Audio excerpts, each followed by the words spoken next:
Imagine everything you've heard about R. Kelly has been a lie. And it only took a docu-series to make it blatantly obvious we were being bamboozled. From all the red flags that began to emerge and all these sources beginning to turn against the people they fed all these narratives, it became blatantly clear why people began to put so much focus on R. Kelly and off the people who have convictions and not just allegations behind them.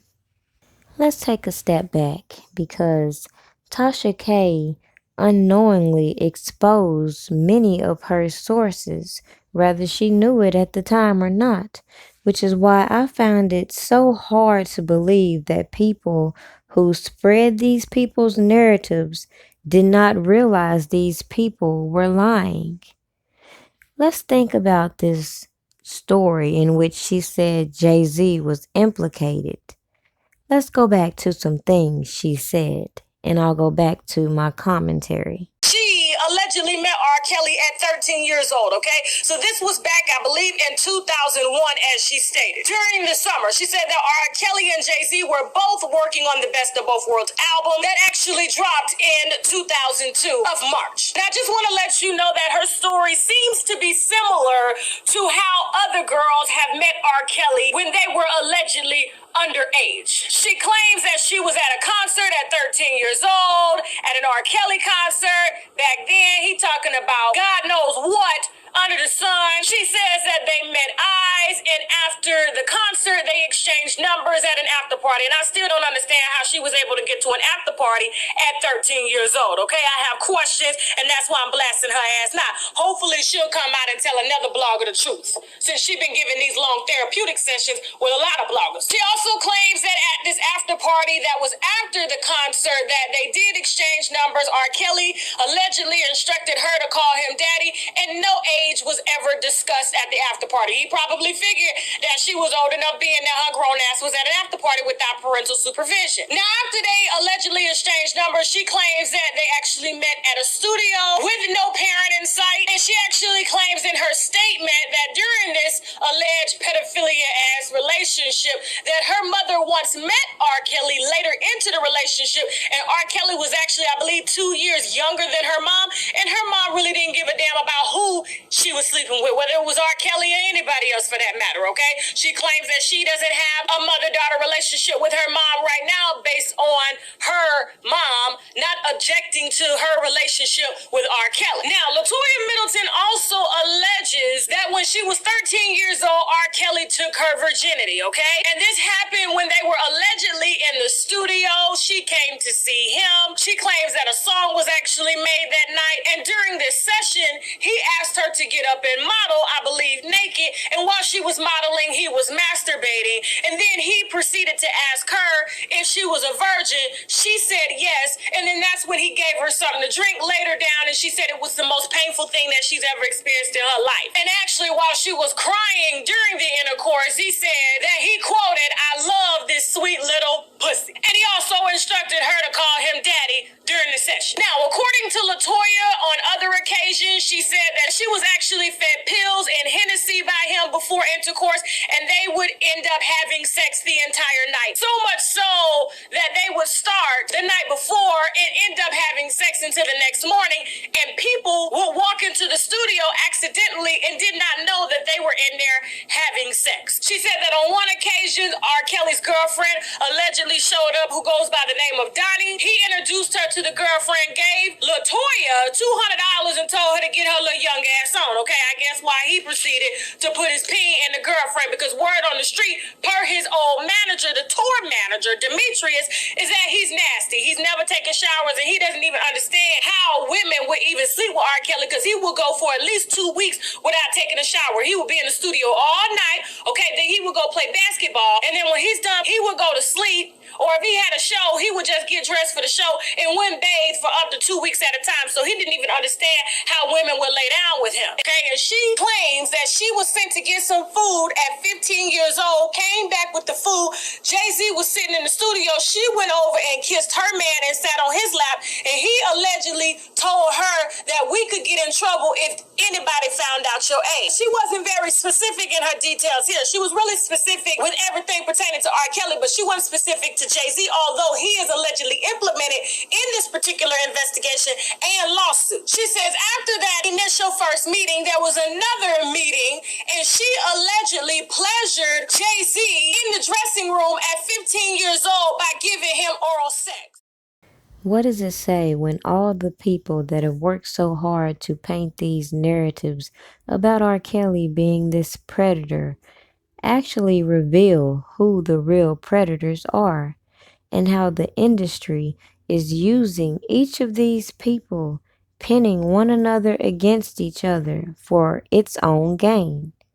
How does a corporation that has all these people with these convictions working for them have the audacity to put such fire under muting R. Kelly?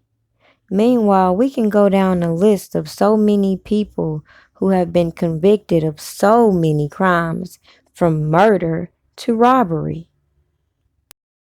A lot of you don't know about this because it's been hidden. All the shit is fake. Everything's been hidden. Everything that you know is a lie. But I want to hit you with something that you can't run from. Just like we can't run from 9/11, we can't run from the Holocaust. Y'all ain't gonna run from this shit.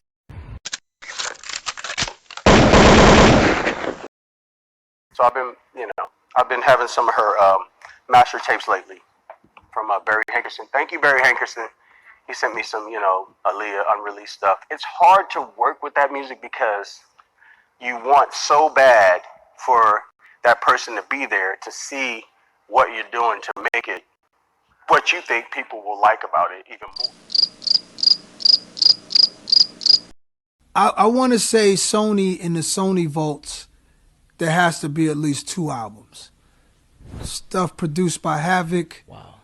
A whole bunch of guys. It has to be at least 2 albums with raw stuff. Maybe 3. Maybe 3 albums. Because 2, it got to be at least in them Sony vaults. It has to be. Because I stayed in the studio, I recorded records. They was hard. They was different. It was just about rhyming and saying stuff that people were scared to say. The more gross stuff you say, the more crazy the stuff you say back then was in. But I didn't let it out. It was just stuff that was too crazy, and a lot of street stuff too, and a lot of experimentation just with topics and stuff. I think about those records time to time. Every once in a while, one of them come to my head, and I wish I could remember it. But I don't know who else got records, but Sony got some.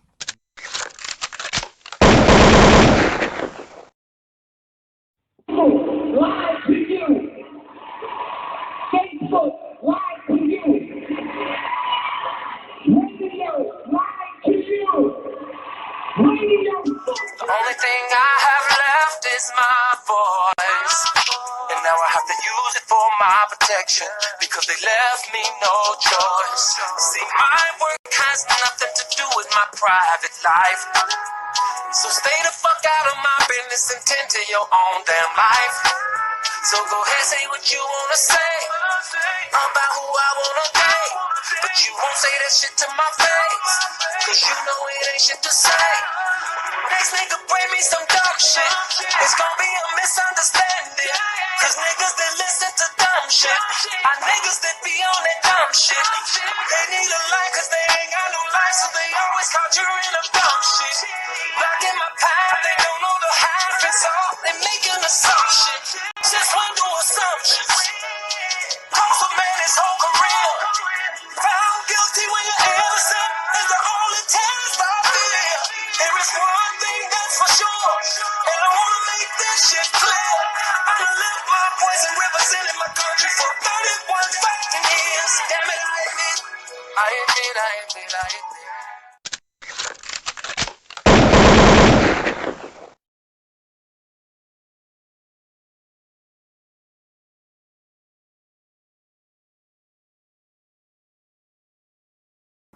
Truth is saying lies. And what is going on? Truth is saying lies. And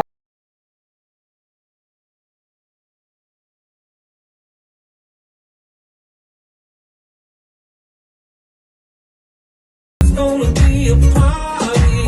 Turn up the music real loud, invite everybody.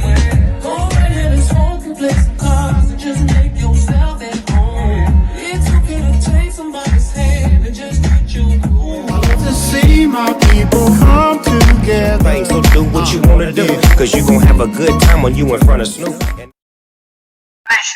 I know Minister Farrakhan, you know, he definitely spoke. I think he had a private meeting with him. Nobody really know what the depths of the meeting went, but I know he did have a meeting with him.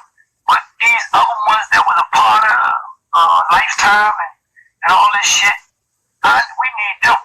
We need them to step up and them to act like they plan a platform. All we do is plan on each other as black people. That's it. For fame and fortune.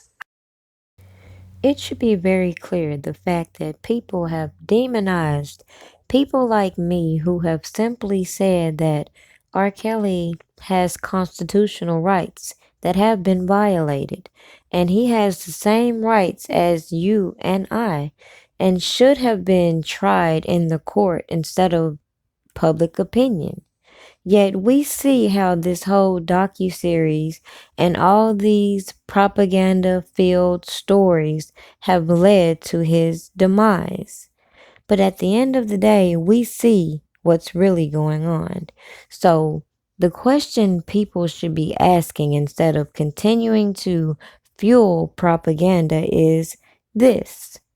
When you think about the industry and you think about these big three, these top three record labels, ask yourself, with all this melanated talent in the industry, why aren't there people like P. Diddy or Jay-Z or anybody at the top sitting with the big three companies? It makes no sense that for all these decades and throughout all our history, we can let people keep changing and manipulating our history right in our face and say nothing. We refuse to mute R. Kelly just the same as they refuse to mute Elvis, they refuse to mute Weinstein, and the list goes on. Time's up for the bullshit. We see past the propaganda and we demand justice. Period.